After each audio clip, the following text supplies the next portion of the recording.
ਆ ਜਿਹੜੇ ਲੋਕ ਸੀਗੇ ਇਹਨਾਂ ਨੇ ਬੈਂਕਸ ਨੂੰ, ਜਿਹੜੇ ਫਾਈਨੈਂਸ਼ੀਅਲ ਇੰਸਟੀਟਿਊਸ਼ਨਸ ਹੈ ਬੈਂਕਸ ਨੂੰ, ਉਹਨਾਂ ਨੂੰ 4 ਮਿਲੀਅਨ ਦੇ ਅਪਰੋਕਸੀਮੇਟਲੀ ਠੱਗੀ ਮਾਰੀ। ਕਿਸ ਹਿਸਾਬ ਨਾਲ ਠੱਗੀ ਮਾਰੀ? ਸਿੰਥੈਟਿਕ ਆਇਡੈਂਟੀ ਫਰਾਡਸ ਕਰਕੇ। ਅਸੀਂ ਸਕਰੀਨ ਤੇ ਪਿਕਚਰਸ ਵੀ ਦਿਖਾਉਂਦੇ ਹਾਂ ਕਿ ਡਿਫਰੈਂਟ ਆਈਡੀਜ਼ ਬਣਾਈਆਂ ਗਈਆਂ।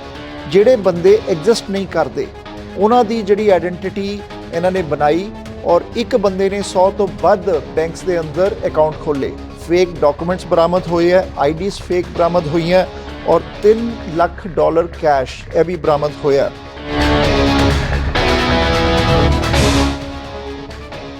ਟੋਰਾਂਟੋ ਪੁਲਿਸ ਨੂੰ ਇੱਕ ਹੋਰ ਮੇਜਰ ਸਕਸੈਸ ਮਿਲਿਆ, ਜਿੱਥੇ ਕਿ 12 ਲੋਕਾਂ ਨੂੰ ਅਰੈਸਟ ਕੀਤਾ ਗਿਆ ਔਰ 102 ਚਾਰਜਸ ਲਾਏ ਹੈ। ਪ੍ਰੋਜੈਕਟ ਦੇਜਾ ਵੂ ਦੇ ਤਹਿਤ 102 ਚਾਰਜਸ ਔਰ 12 ਅਰੈਸਟ ਕੀਤੇ ਗਏ ਹੈ। ਆ ਜਿਹੜੇ ਲੋਕ ਸੀਗੇ ਇਹਨਾਂ ਨੇ ਬੈਂਕਸ ਨੂੰ, ਜਿਹੜੇ ਫਾਈਨੈਂਸ਼ੀਅਲ ਇੰਸਟੀਟਿਊਸ਼ਨਸ ਹੈ ਬੈਂਕਸ ਨੂੰ, ਉਹਨਾਂ ਨੂੰ 4 ਮਿਲੀਅਨ ਦੇ ਅਪਰੋਕਸੀਮੇਟਲੀ ਠੱਗੀ ਮਾਰੀ।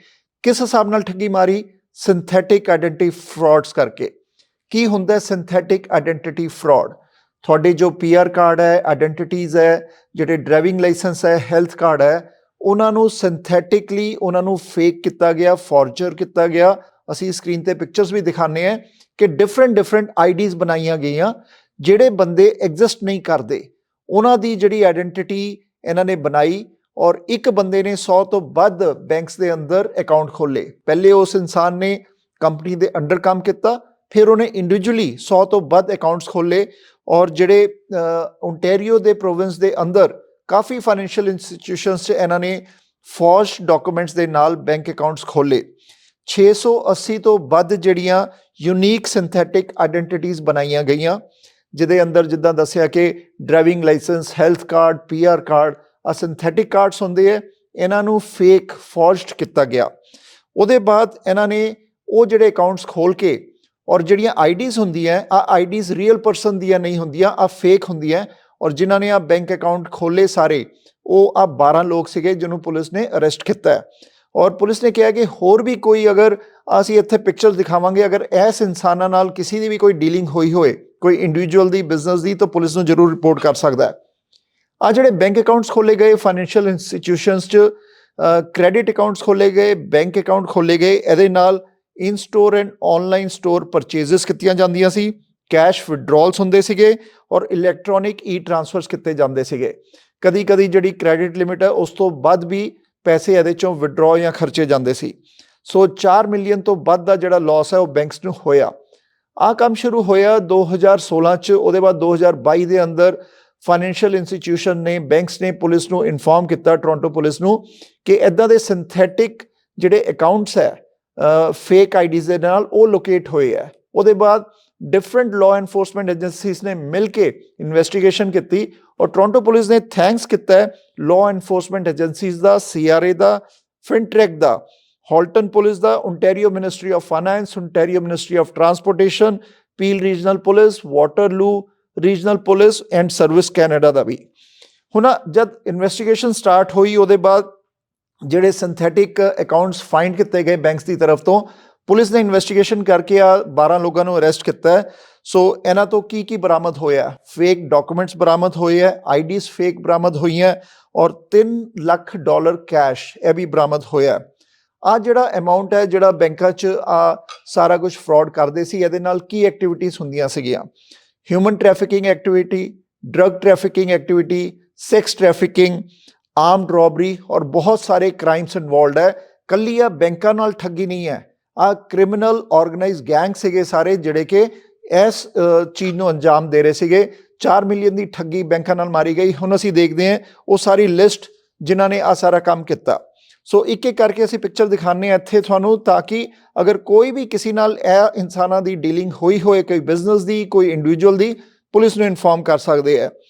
ਹਸਨੈਨ ਅਕਰਮ 28 ਸਾਲ ਦੇ ਬਰੈਂਪਟਨ ਤੋਂ, ਮੁਹੰਮਦ ਹਮਜ਼ਾ ਬੇਗ 31 ਸਾਲ ਦੇ ਏਅਰ ਤੋਂ, ਜ਼ੈਲੀ ਅਲੀ ਚੌਧਰੀ 34 ਸਾਲ ਦੇ ਬਰੈਂਪਟਨ ਤੋਂ, ਰਸ਼ਦ ਇਕਬਾਲ 41 ਸਾਲ ਦੇ ਕੈਲੇਡਨ ਤੋਂ, ਰਾਣਾ ਅਫਸਲ ਮਸੂਦ ਖਾਨ 38 ਸਾਲ ਦੇ ਮਿਸਿਸਾਗਾ ਤੋਂ, ਅਨਮੋਲ ਖੁਰਾਨਾ 27 ਸਾਲ ਦੇ ਮਾਰਖਮ ਤੋਂ, ਫਹਾਦ ਬੈਨ ਮੋਫਜ਼ੀਜ਼ 30 ਸਾਲ ਦੇ ਬਰੈਂਪਟਨ ਤੋਂ, ਮੁਹੰਮਦ ਉਸਮਾਨ ਸੈਫ 32 ਸਾਲ ਦੇ ਬਰੈਂਪਟਨ ਤੋਂ, ਅਲੀ ਸਾਨਾ 26 ਸਾਲ ਦੇ ਬਰੈਂਪਟਨ ਤੋਂ, ਮੀਆਂ ਮੁਹੰਮਦ ਸੈਂਡ 35 ਸਾਲ ਦੇ ਬੈਲ ਰਿਵਰ ਤੋਂ, ਸਿਬਤ ਹੁਸੈਨ ਸੈਯਦ 60 ਸਾਲ ਦੇ ਬਰੈਂਪਟਨ ਤੋਂ, ਮੁਈਤ ਤਨਵੀਰ 27 ਸਾਲ ਦੇ ਬਰੈਂਪਟਨ ਤੋਂ।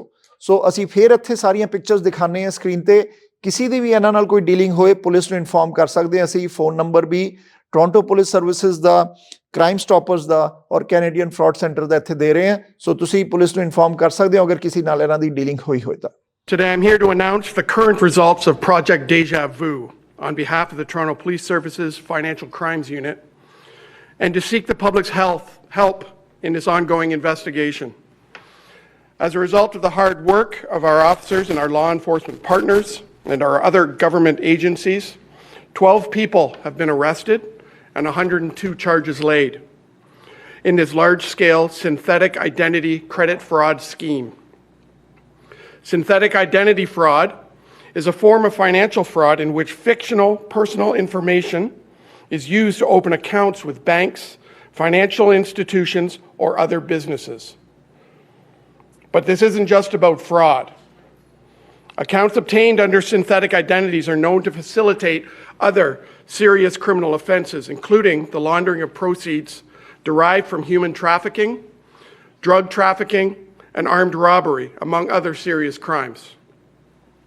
Project Deja was initiated by Toronto Police in October 2022, following a report from a financial institution who located several synthetic accounts, most of which had been opened by a single person who had previously worked on behalf of the company. The perpetrators of this scheme, which began in 2016, are alleged to have created more than 680 unique synthetic identities, many of which were used to apply for and open hundreds of bank accounts and credit accounts at various banks and financial institutions across Ontario. The fraudulently obtained credit accounts were then drawn upon by way of in-store and online purchases, cash withdrawals, or electric fund transfers. In many cases, fraudulent payments were made into the credit account to allow them to be drawn beyond their defined limits. To date, this scheme has resulted in confirmed losses of approximately $4 million.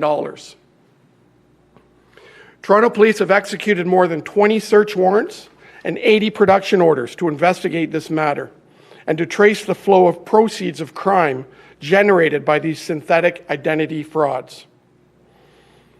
Through the search warrants, TPS has also located and seized several dozen synthetic identity documents and electronic templates to create false identifications and false documents.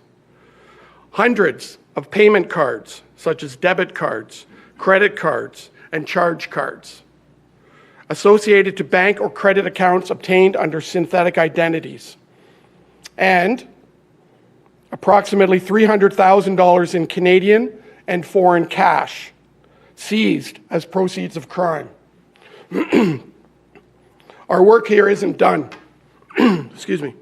We believe there are other people who were complicit in this scheme, and we're working to identify them. We also believe there may be additional incidents and victims.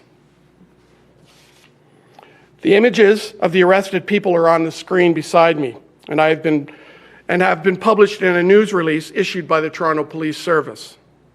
Investigators want to speak with anyone who has information related to this investigation, including any businesses that were approached by any of the arrested persons for the purposes of applying for or opening any accounts, example, store accounts or credit accounts.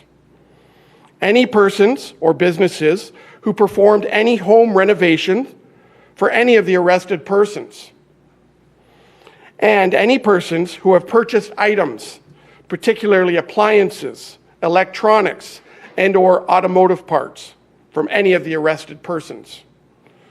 These transactions may have been facilitated through an online buy and sell platform. To conclude, the Toronto Police Service would like to thank our law enforcement partners and other government agencies for their assistance during this investigation.